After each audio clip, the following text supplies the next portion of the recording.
Hai friend, apa kabar? Welcome to my YouTube channel.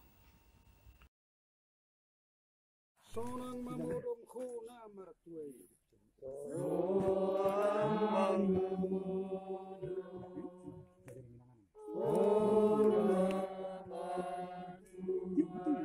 Namadian sianu dauni.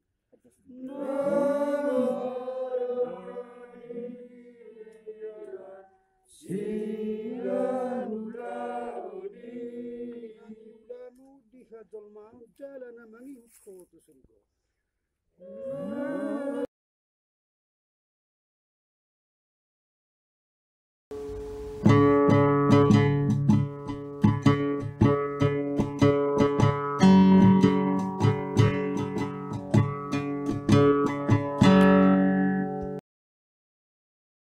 Betul.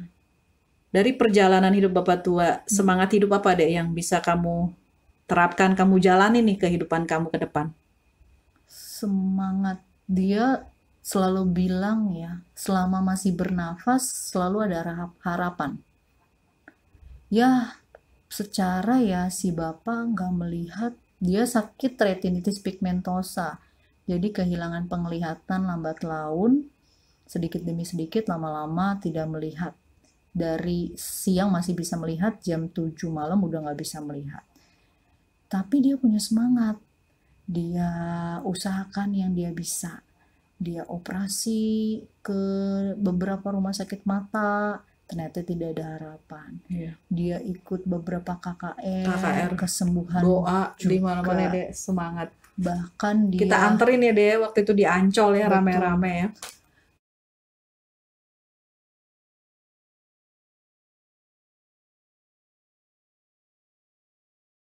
Dia juga minum beberapa obat karena dia mau melihat gitu. Dia mau melihat, bahkan setiap pagi dia bangun.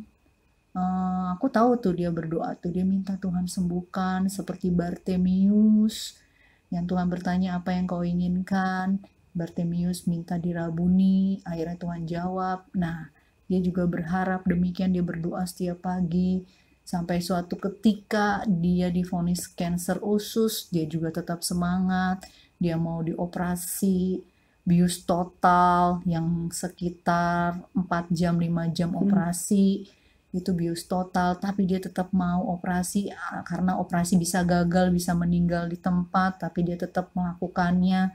Dia juga pup di perut pakai kantong, tapi dia Iya, tetap dari samping. semangat. Iya.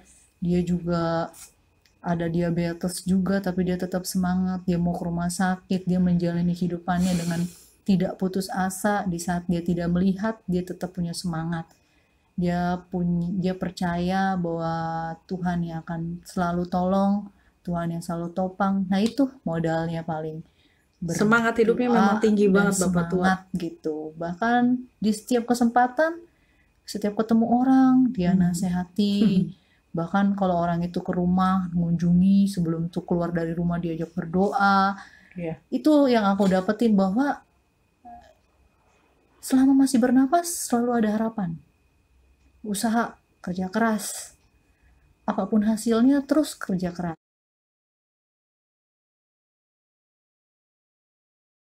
Kenapa saya mau nemenin adik saya ini? Karena saya lihat, wah dia semangatnya tinggi banget gitu. Semangatnya tinggi. Aduh, kalau mau diceritain, saya bilang Tuhan luar biasa sih, Natalia sabar banget ngurusin Bapak Tua, yang ngelap Bapak Tua, yang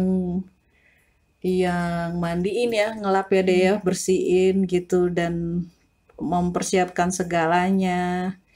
Itu sih saya punya beban untuk menemani dia, untuk menemani, jaga dia, kasih semangat, itu aja. Saya nggak bisa ngasih apa-apa ya, apa istilahnya,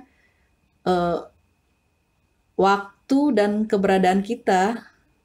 Saya tahu dia butuh seseorang kalau saya cuek, ada keluarga yang lain bisa ngurusin, betapa bodohnya saya gitu. Bego banget gue kalau gue tahu lu butuh bantuan, butuh ditemenin, terus gue menutup mata, pura-pura enggak.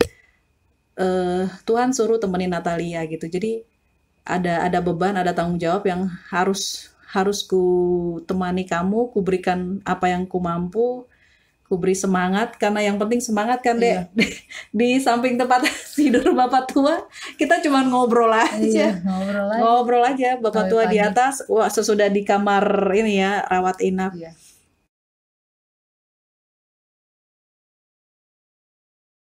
Tapi luar biasa sih Tuhan Yesus tuh baik banget menempatkan Natalia itu di samping Bapak tua sih yang jagain, yang ngurus. Saya secara pribadi, anak kayak belum tentu saya sesabar itu gitu. Yang aku lihat Natalia itu walaupun capek, dia nggak pernah membentak Bapak tua. Dia bener-bener ya, kamu nggak pernah bentak Bapak tua sih, beneran. Sementara kalau kayak anak suka kalau sama si J, lu jangan begini, lu jangan begini. Sama orang tua begitu, walaupun sebenarnya bener, cuman ya kalau yang Yana lihat, kamu ya tugasmu udah selesai sih deh gitu. Kau pasti udah puas banget kan ya, walaupun pasti ada lah yang aduh Tuhan kayaknya pengen ngurusin ini lagi gitu, pengen ya pastilah secapek-capeknya kita kalau ada orang yang kita cintai mah, kalau bisa ditukar dengan segalanya gitu. Yang penting kasih kesempatan hidup kan gitu kan. Cuma ya Tuhan kan berkata, rencana Tuhan berkata lain. Tapi kulihat kau tugasmu udah selesai sih deh, sudah yang terbaik kau berikan gitu.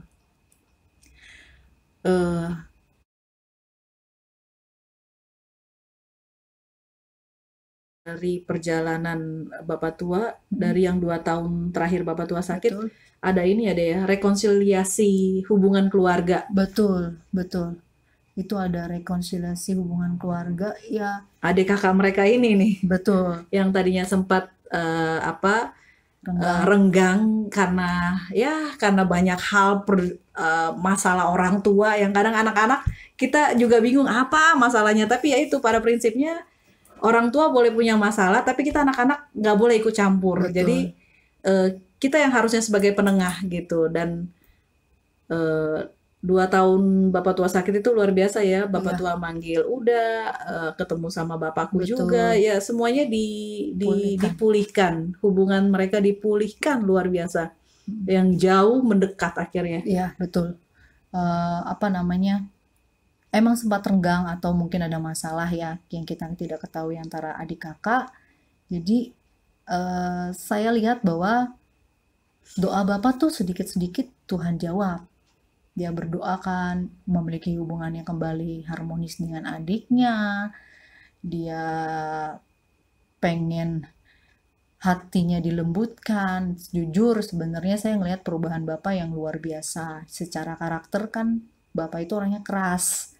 Dia emosional, tapi kayak semua ultrasound keras-keras itu.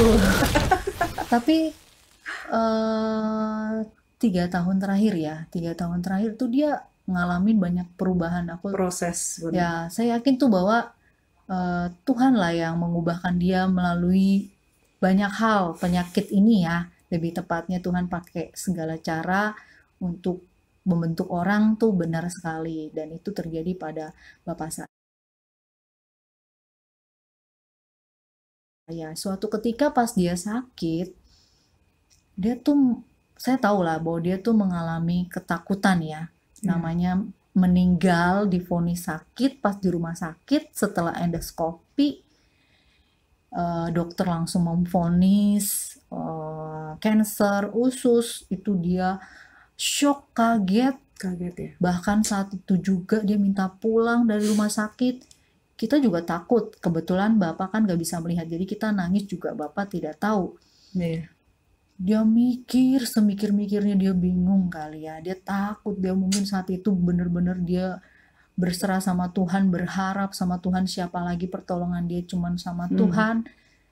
Nah, pas mau operasi, itulah Tuhan ya, Bapak dilembutkan sama Tuhan, terus tiba-tiba dia mau nih nelpon adiknya yang sudah tidak dia hubungi mungkin bertahun-tahun, mungkin 6 sampai 7 tahun ya.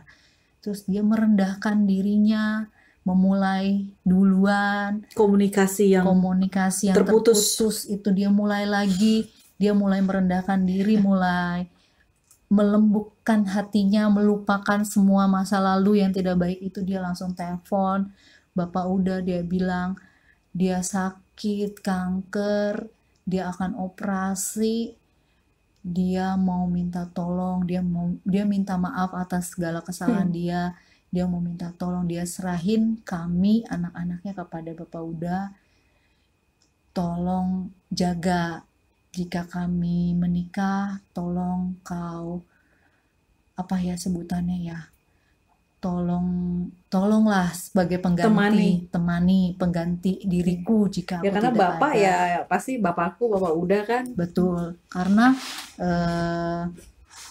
aku bisa meninggal di meja operasi. Aku inget banget bapak nelpon Bapak Uda Tiur sama Bapak Uda Kakak. Tuh dia Bapak Uda Kakak, terus Bapak Uda Santri, dia telepon tuh, dia bener-bener dia say sorry, dia serahin keluarga dia karena dia khawatir dan takut. Nah sejak saat itu tuh rekonsiliasi terjadi.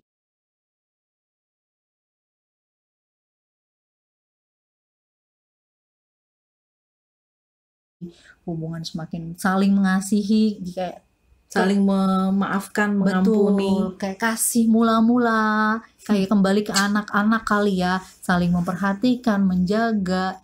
Itu Tuhan emang nyatakan gitu. Friend, biar channel ini tetap ada, jangan lupa untuk like, subscribe, comment, and share. Terima kasih.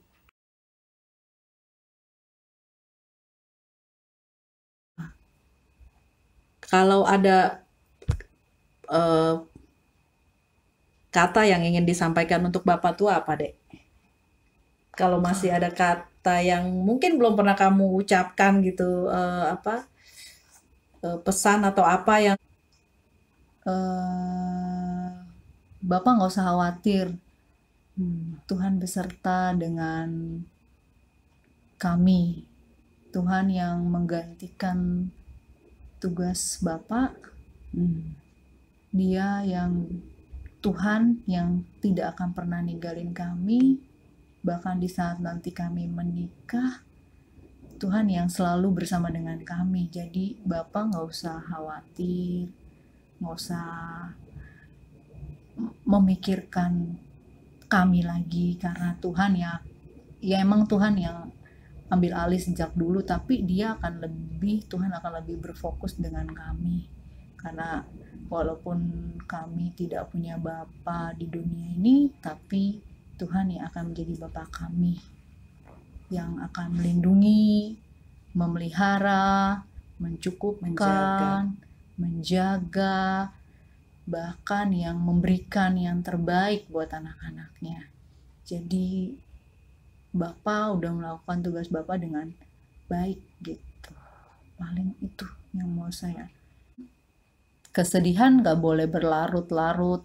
Ya mungkin sebulan, seminggu, 2 minggu masih boleh. Text time, Dek. Cuman hidup. Bahkan bertahun-tahun pun kamu akan ingat lagi. Iya. Dan itu ya pasti akan menangis lagi. Itu wajar banget, Dek. Mengenang ya, iya. Mengenang. Cuman kalau tidak mungkin bisa dilupakan. Cuman kalau terlalu sedih sekali ya, cuman aku ingat aja gitu bahwa semua orang pasti kehilangan. Iya. Ada yang kehilangan orang, ada yang kehilangan jabatan, kehilangan kepercayaan. Itu semua orang pasti kehilangan orang tua. Orang-orang yang kita cintai. Betul. Orang-orang yang kita cintai. Apalagi yang aku alami adalah kehilangan orang tua.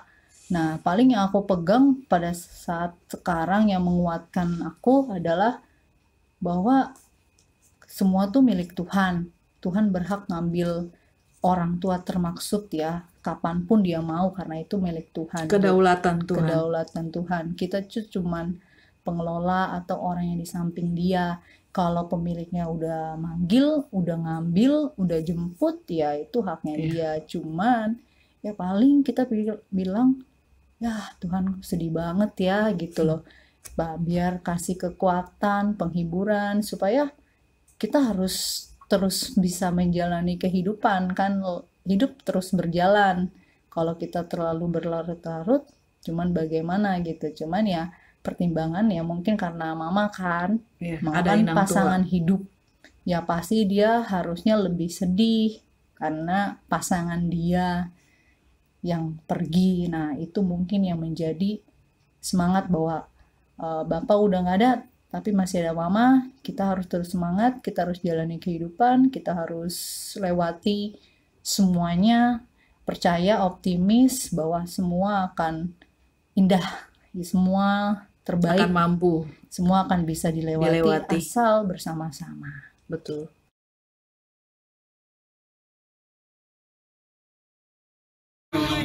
Bapak Tuan akan usaki depan satu